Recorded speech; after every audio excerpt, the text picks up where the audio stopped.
झांग सान ने दायां पैर पहले बढ़ाया। सैकड़ों किलो वजनी गिलोटिन आसमान से गिरी और उसकी ओर झपटती।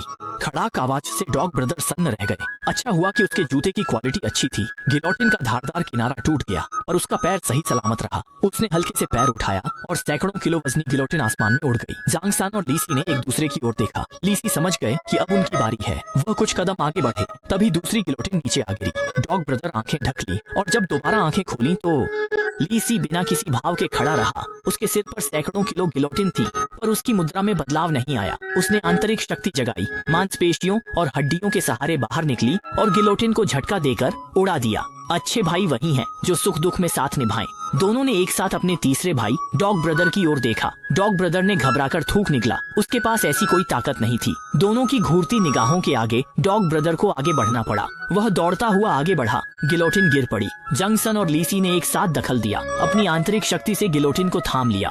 इसके बाद दोनों ने ताकत लगाई और गिलोटिन को दूर फेंक दिया। जल्द ही वे एक बंद लोहे के दरवाजे के सामने पहुंच गए। झांग सान और लीसी ने धीरे धीरे लोहे का दरवाजा खोला। यह देखकर डॉग ब्रदर अंदर की ओर भागा और दो धुंधली परछाइयां उसके पीछे आ गईं। लोहे के दरवाजे को पार कर एक अंधेरी गुफा में पहुंच गए।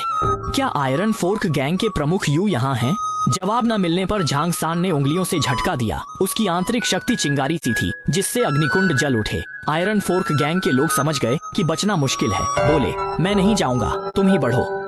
भाइयों, अब जान की बाजी लगा दो। डॉग ब्रदर ने देखा कि सामने वाले ज्यादा और आक्रामक हैं, तो उसने झांग सान और लीसी को जल्दी भागने को कहा। जादूगर ने आयरन फोर्क फेंकी, पर झांग सान और लीसी ने परवाह नहीं की। उनकी शक्तिशाली आंतरिक शक्ति ने एक अदृश्य दीवार बनाई, जिससे आयरन फोर्क टकराकर लगातार घूमती रही और जमीन पर गिरकर खनखनाई, पर दोनों को चोट नहीं पहुंची। एक जबरदस्त धमाके के बाद गुफा शांत हो गई। जब डॉग ब्रदर हिम्मत जुटाकर लौटा तो देखा कि जमीन पर सिर्फ आयरन फोर्क गैंग के लोगों की लाशें पड़ी थीं और हर एक की मौत पहले से ज्यादा भयानक थी। यह देख डरपोक डॉग ब्रदर तुरंत अपने भाई को ढूंढने भागा।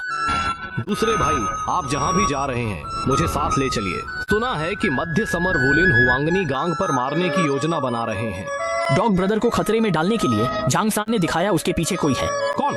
डॉग ब्रदर ने पीछे मुड़कर देखा। दोनों की आकृति झिलमिलाई और वे गायब हो गए। जब वे प्रकट हुए तो वे हुआंगनी गांग पहुंच चुके थे। बहुत अच्छे, बहुत अच्छे। आज यहाँ इतने लोग आए हैं। अब मुझे और चौथे भाई को इधर उधर भागने की जरूरत नहीं है। सभी वीरों, आइए कृपया आगे बढ़िए। भीड़ में हलचल हुई, पर कोई आगे न आया। तभी कोंगटोंग पाई के तांगुई भीड़ से निकले और शा के दाव शिया के द्वीप पर वुलिन को बर्बाद करने का आरोप लगाते हुए कहा कि सबको उन्हें मार देना चाहिए। झांग सान को यह हास्यास्पद लगा और उसने कहा कि जब तांगुई ने अपने गुरु को विष से मारा था तब तो कुछ नहीं कहा, अब वह दिखावा कर रहा है। तुम बकवास कर रहे हो। तुम्हारे पास क्या सबूत है? तुम्हारे संगठन के 5 बुजुर्गों ने झर के सबूत पाए थे। तुमने भारी रकम खर्च की थी।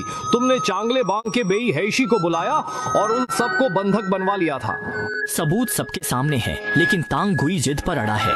वह जमीन पर हमला किया, तांगुई को पार किया। जब दोनों उतरे, तांगुई मर गया था। उसके सीने में शिया के द्वीप की फा ए लिंग दुष्टों को दंड देने का आदेश थी। इस रहस्यमयी मौत ने मार्शल आर्ट्स जगत को डरा दिया। सेना का मनोबल बनाए रखने काले सफेद जुड़वां तलवार दंपति सामने आए। सारा मार्शल आर्ट्स जगत इकट्ठा हुआ। यह सब चक्रव्यूह जैसी लड़ाई के लिए है। ये मार्शल आर्ट्स के लोग खुद को न्यायप्रिय मानते हैं। झांग सान ने एक शिष्य को मारा था, लेकिन ये लोग इसी बहाने बात बढ़ाना चाहते हैं। उसके पापों की सजा ऊपर वाला देगा। उम्मीद न थी कि काले सफेद तलवारें इतने पुराने ख्यालात के होंगे। ऊपर वाला झर देकर दंड देगा।